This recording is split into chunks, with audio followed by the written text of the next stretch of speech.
Hello, everyone. Hello, I tried to do everyone. something. What did you try to do?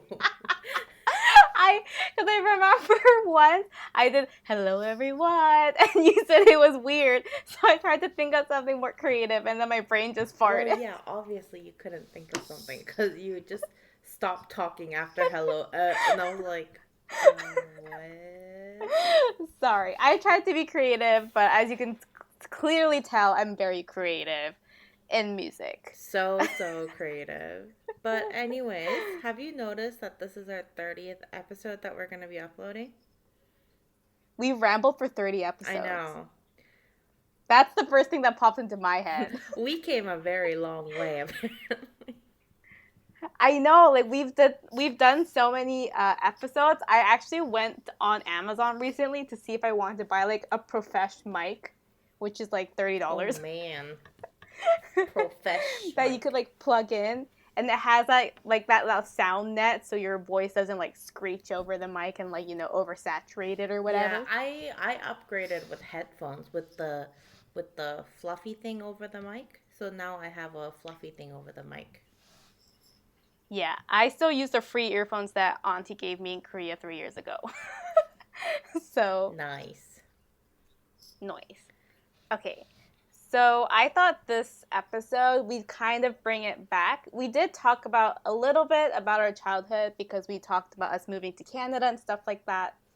But I thought we would talk just more about what memories we have of just growing up in general. So since we were really, really young, to probably like until we left Canada after high school. Mm-hmm. So just a broad gist of kind of the different experiences that we've got to go through while we were living in These Canada. are not going to be in chronological order. We're literally going to be bouncing No. from whenever we can think of a memory.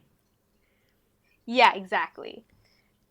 So I was mentioning to Sophia off like recording, but I seem to have majority of my memories living in North Vancouver. So I lived there when I was grade 3 to grade 6. And the reason I think I remember it better was everywhere we lived before, I was a bit young. Mm-hmm. So I don't think I'm able to, like, I've always heard stories of what I've done, and I have, like, the photos that mom has taken, Mm-hmm. but I can't recall them on my own. So only the stuff I can recall on my own was from, like, North Van and up. So grade 3 and It's up. difficult for us to like think of memories as well because we're from an in between era where most of our childhood stuff is on not like a phone camera, but it's an actual those cameras, Developed yeah, photo. developed photos, those film cameras that we need to like bring somewhere and get them developed, and they're put in like And a like photo any album. Yeah. recording was saved on like a VHS, Yeah, right? so Any video recording was on the VHS. yeah, so for me, like I was thinking like, oh, I should try to find some pictures and see if I can remember anything, but then I realized I don't have any pictures because We don't. All the pictures are printed and they're in yeah, Korea. We don't have like a digital copy of any of the no. photos. But I think it's a very interesting thing that I feel you can experience when you like live in more of a suburban area, not like a major downtown Mhm. city. Is that when we lived in North Van, there were lots of animals, like wildlife. There were cougars, there were The bears, there were lots of raccoons, I raccoons. remember. Yeah. So I remember when the apartment that we used to live in had a balcony that was directly on, like, connected to the first floor, like, lawn. So it Yes. was just a couple steps up, and we had a Yeah. balcony. And the thing I remember the most is one time we saw a family of raccoons. So there was a mama raccoon and the like little small baby raccoons that Yeah. came into our lawn. And you know how they say like don't feed wildlife or whatever. But I was dumb and I was like, "Mom, can we feed them peanuts?" So we had like the peanuts that were still in the shell, like they weren't like, Because we Asian. uh yeah, so they weren't like broken into. So we threw some peanuts onto the yard. Like we didn't put it on their balcony. We threw them onto the lawn. And the thing I remember the most is the mama raccoon was so greedy and she wouldn't let her kids eat. She would be scarfing out all the peanuts and the babies are like, "Excuse me, mother, what the heck? We're hungry too." And I remember the babies are just frantically running around trying to get these peanuts and the mom is like picking up all the peanuts and she's like eating all the peanuts. And also, like, when we gave them, like, the shelled peanut, the mom would dig and bury them. Mm-hmm. And then she'd forget that she buried it, so she'd look up, like, expecting another one, and then she'd take that one and bury it somewhere else. So she just kept they weren't burying smart. it, but then she didn't do anything with it. She just buried it. Yeah, like, that was one thing I feel like you can really experience. Well, I actually don't know how much more North Van has developed since we left, because we left so long ago. But where we lived was, like, very kind of foresty. Mm-hmm. So we saw a lot of raccoons. And another thing Didn't that skunk would get hit by a car, like...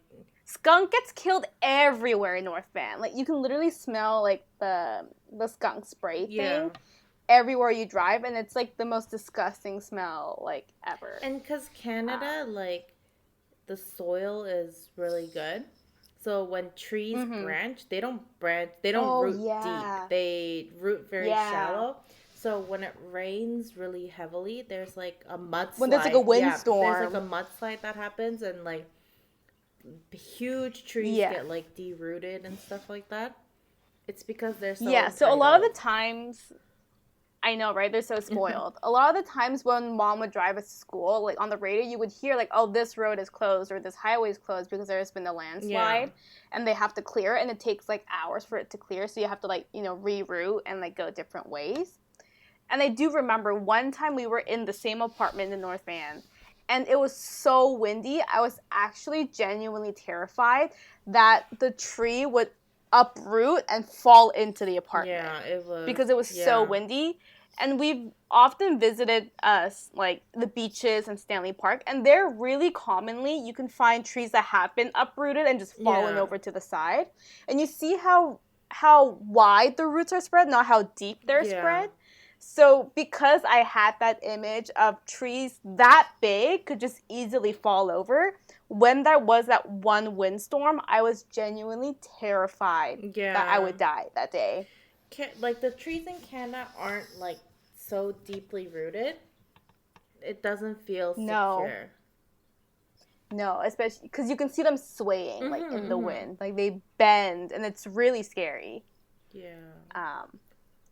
Another thing. So, I feel like the reason why I loved living where we used to live in North Van was a minute walk from our apartment, there would be a rec center and an ice rink, literally side by side.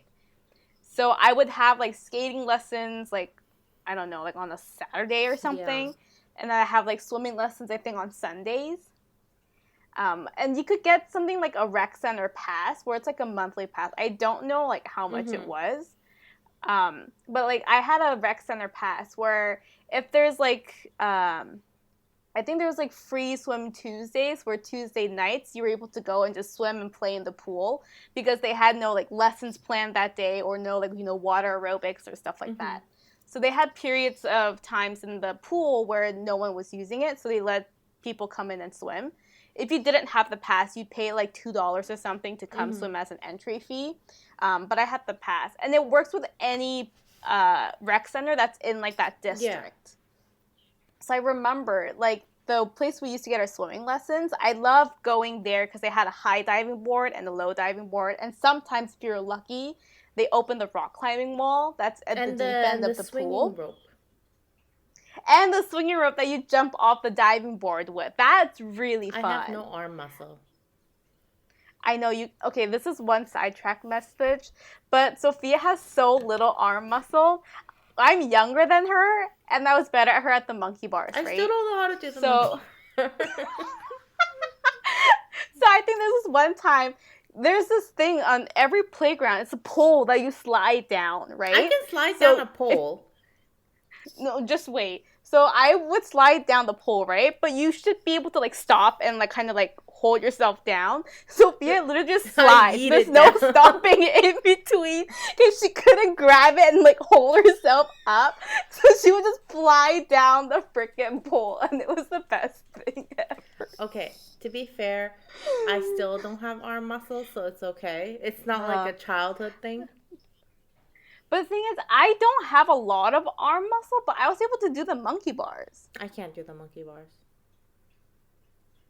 I don't know if it's that you don't have arm strength or you just don't have the rhythm to do the monkey bars. No, I don't have the arm strength. Rhythm is not a problem, Sally. I have rhythm. I just don't have the strength. Oh my god.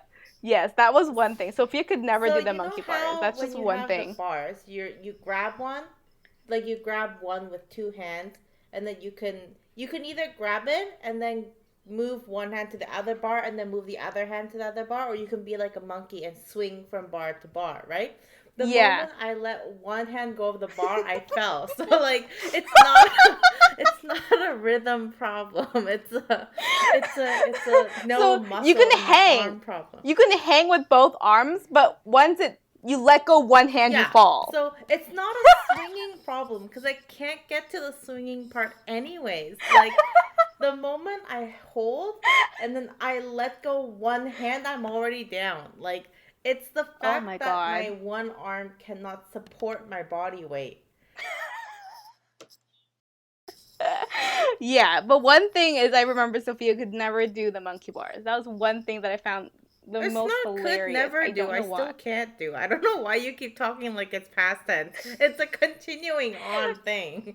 You know what I've noticed though? I've looked at just as a warning, I don't stalk children, but when I walk by a playground, no, when I walk by a playground, I like to always see if the playground has monkey bars because that's like the fondest memory I have of playing on the playground. Are you scoping out your monkey bar competition or something? Like no, I just want to find a playground I could go on the monkey bars if no one's there and not feel embarrassed about it.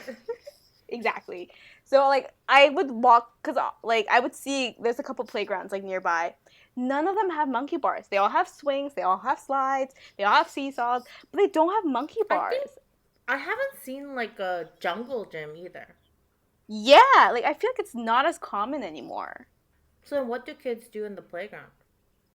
They go on their phone. I mean, like, wasn't it like you like climb monkey bars and you guys like hang out on the monkey bars? Wasn't that like a thing? Yeah, you would. I would climb and you would sit on top of the monkey bars. So the thing is, that's the best tactic to win when we used to play Grounders on the playground. So Grounders is like a game where the person who's has to close their eyes. I don't know why they let kids play this game, especially if you close your eyes. But you close your eyes and you have to like feel around like the playground. And whenever you said Grounders, if anyone was on the ground, they were out, right? So this is true. This is purely based on the trust system because people can just lie and say they were not on the ground. But the best thing is because they can't see, they don't tend to climb on top of the playground. They would just lean and like kind of put their arms forward and touch, right? So the best tactic was if you could do the monkey bars, you'd swing and like put your body through the monkey bars and sit on top. And no matter, they could not reach you and you would never be out because you're not on the ground, but they can't touch you for you to get eliminated. Yeah. So that was a tactic that I did often use. I feel like... But the thing that's real crap is the playgrounds. Why were the padding like the wood chips?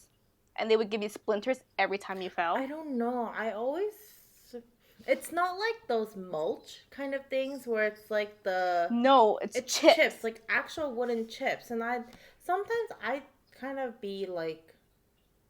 Maybe like if you fall, they like don't hurt. I think they absorb it better because the wood is like kind of spongy, like it's more padding.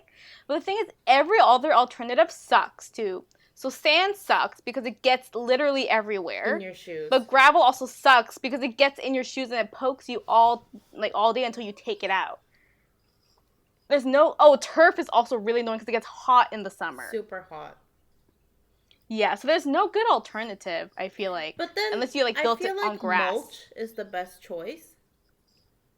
It's the most padding. Yeah. But then wood chips, I feel like sometimes it's it's just a recipe for splinters. It is. I would used to get so many splinters. Like I remember when I had Crocs and I would walk around, all the wood chips would get in and they can get in and they wouldn't leave my Crocs. So I had splinters like the Mm-hmm. whole day and it's the most uncomfortable thing in the whole entire I world. mean, the most I can't. uncomfortable thing is you wearing Crocs. I think that's the problem. Not really. I had neon yellow Crocs. I was fashion forward. I was fashionable, okay? Yeah, if we were friends, I wouldn't have let you walk around with Crocs on, to be fair, because in my opinion, if you wear Crocs in the water or like when you're at the beach, it's okay, but you shouldn't wear them every day to playground. Like people will make fun of you. I don't think I wore it every day, but I wore it like just No, around. And if you I so wore it like a happen. good chunk of your life on Crocs. But the thing is, I feel like the Crocs I got were like a bit too big for my feet because they would always fly off. Your feet are small. I don't think the Crocs are big. I Exactly. think your feet are small. Oh, You can't maybe. even wear Birkenstocks right now. Now. Yeah, the smallest Birkenstocks don't fit me. They're too big.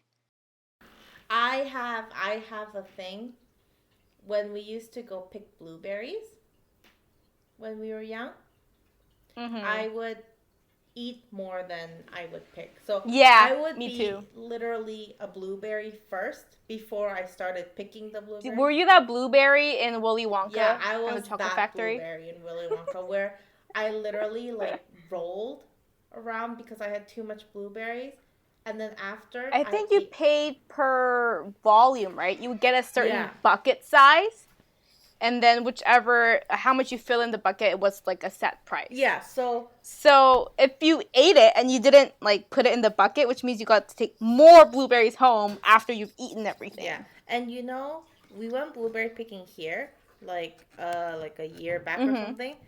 So me and Harley and our friend went, and at first we were like laughing, like oh blueberry picking, But it's and so then after a tiring. while we got super silent because we got super competitive, and then we each went all of our separate ways and started like filling blueberry buckets. I feel like the difficult thing about blueberry picking is that the bushes aren't high. So you have the tendency you can kind of hurt your back because you're like constantly kind of The leaning. blueberry bushes here are taller than me. Oh Yeah, damn. they're taller than me, and I like literally stuck my head in bushes trying to find like the big ones. The big ones are so satisfying to Yeah, eat. so I was literally sticking my head in bushes and fighting with like birds to grab the biggest piece. It's like birds, please, I'm in the competition. Can you just like But my go favorite, away? I think, is cherry picking. Cherry picking was really really fun. I love cherry picking because we would go to Okanagan, right, to go cherry picking. Yeah, I love cherry cherry picking's picking. so much fun. Like whenever I notice that like now cherries are starting to come out in the grocery store where I am, but it's not good yet. Like No, it's just turned summer. You have to wait till it's like June or July for them to be really really good. And I'm waiting for it to like buy cherries then because they're so good. So another memory that Sophia and I think I've mentioned it to other people and they've always said that was something they've never heard of was our elementary school would always have a fish tank where we would grow like we salmon. hatched them from eggs, and then so Mhm. it was the same cycle as like an actual salmon cycle. And when they were old enough, we would release them back to like the river, and then they would go back Mhm. home, which is surprising because their home's in the tank. So how do they remember to go back up the stream? I think home is from when they're like fry, when they're like little fish. But the thing was, so we'd have a tank and it'd be like right in the hallway. It's It's kind of near, near I feel like the the principal's principal's office. office. Yeah. So when the eggs first come in, you can see like the little eggs on the bottom of the fish tank. But once they become like actual, the young fish with the yolk sacs on the Yeah. bottom of their belly, they kind of cover the tank because they're accustomed to like dark environments because they kind of burrow themselves like near the gravel on the bottom. Mm-hmm. So you would always walk by and like peek like in that little slit of styrofoam that was available to see Yeah. the little baby fish. But once they became like actual fish, I think every year like um so we each got one fish in like a plastic baggie. Mm-hmm. And we'd like walk our way to the creek that was like right beside our school. And then I remember they always do the thing where they say, dip the plastic bag, like just the bag itself in the water to acclimate them to the temperature, because the river water is a lot colder than the tank water. So you would kind of just like hold the baggie in the water. And then the second step was, after you've kind of done that for like 5 minutes or so, you put some of the river water in the bag so they can get accustomed to the different type of water that they're going to be swimming in. And then finally, you would release them into the water, and you see all the little fish like go into the stream. And I thought it was a really cute like environment. Like, you would learn like the developmental cycle of the salmon, because you could see them at every single stage. Because it was like a big deal. And it is. Also, BC is like known for salmon, right? Because we live like literally on the coast. So it was kind of like, you know, economically also very prominent for BC. So we would learn a lot about salmon and, you know, different types of salmon. Like there's like, wow, they taught really well because I can't remember, like sockeye salmon or like whatever. And then there was a lot of emphasis in learning that. I don't know, like North Vancouver is very, I guess, wildlifey. It's not a very big, it's quite a big city, but then it's not like a very developed city where there's very tall buildings and things like that. It's more, I don't know about it now. Yeah, it was when we were there, it was more incorporated into the life that was there. What you can take back from this episode is I have no arm muscle and Sally wore too much Crocs. It's basically the key points of this episode. Yeah, I really wish I could, like, if anyone, like, if mom ever recorded Sophia trying to do the monkey bars, I would have so included it on the Instagram post, but we don't have that because we couldn't just carry our phones around and video record at that time. Well, I hope everyone enjoyed that. I do want another pair of Crocs now, though. We should talk about our little bird. A little blue bird that we just have. Called Twitter.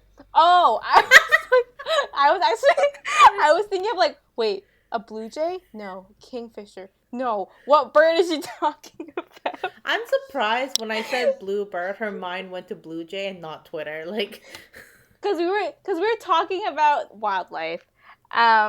But I recently made a Twitter for Mixing Cultures. It's just Mixing Cultures P because there's a character limit and it couldn't fit podcast. I think Sally's being a like real meanie at work, but she's bored and she wants to like roast people on I have Twitter. very like frequent 10-minute breaks in between. So she just wants to roast people on Twitter, apparently. I posted my foster kitten photos there. But I do just randomly, it was for an episode. Okay. I said Sally mentions foster kittens, and then I put pictures. But I'm trying to see if it's going to be a platform I will use. I still don't understand how I just spat all over. I don't understand how Twitter works. I don't know how to we'll use see if Twitter. I figure it out.